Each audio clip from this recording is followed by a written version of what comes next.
Sign up to the SBR Network and use your free daily bet points to earn real-world prizes. Click on the page and start winning now.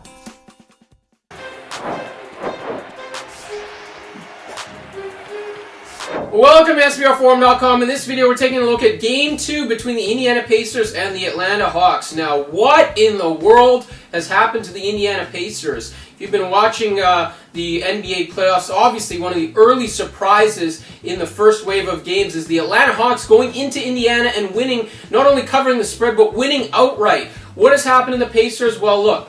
If you are a true avid bettor of the NBA, then this shouldn't surprise you. This is a Pacers team that has been nosediving big time for the last couple of months. You know, on April 6th, the Hawks went into Indiana and absolutely flattened the Pacers. So Game 1's result shouldn't be too surprising. I know, even on paper, I look at it and I say, oh my God, what in the hell has happened to Indiana? But realistically, this is a team that's been nosediving big time for a while, and there is really no wake-up call that can wake this team up, at least in my opinion.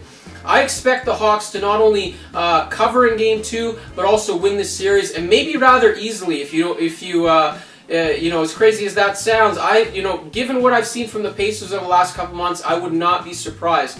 Let's take a look at some of the things people are saying. Well, some people are saying here that this is going to be a wake-up call for the for the Indiana Pacers. They're going to finally get it together. You know, it's a veteran team, blah, blah, blah, experience. They've been in the playoffs. The Hawks are still trash. Well, hold on a sec.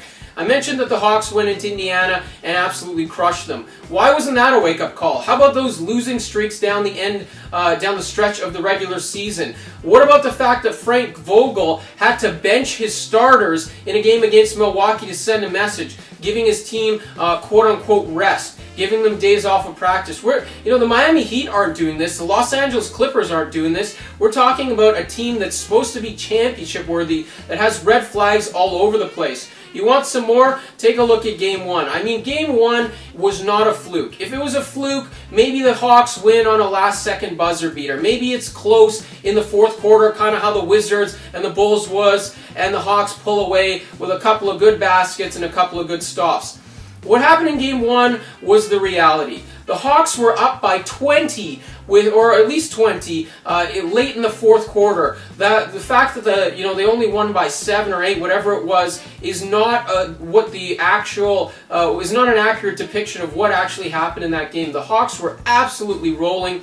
The Pacers have no answers for Jeff Teague. Who's ever said that before? No answers for Jeff Teague. No answers for Jeff Teague. His penetration, his shooting.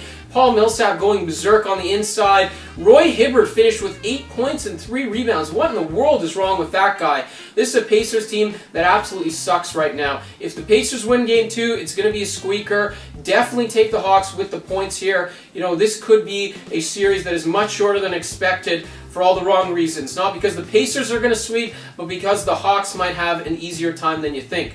The Hawks came into this game and wanted to prove that they're not a fluke. They got a huge confidence boost with that win. They won very easily. They're going to feel just as comfortable in Game 2. I love them plus the points here, and I like them to win the series. Quick nugget for you. Only 2 other number 1 seeds have lost a Game 1 to an 8 seed. That was the Spurs and obviously the Dallas Mavericks when they lost way back when to the Golden State Warriors. Both of those teams ended up losing the series, so keep that in mind.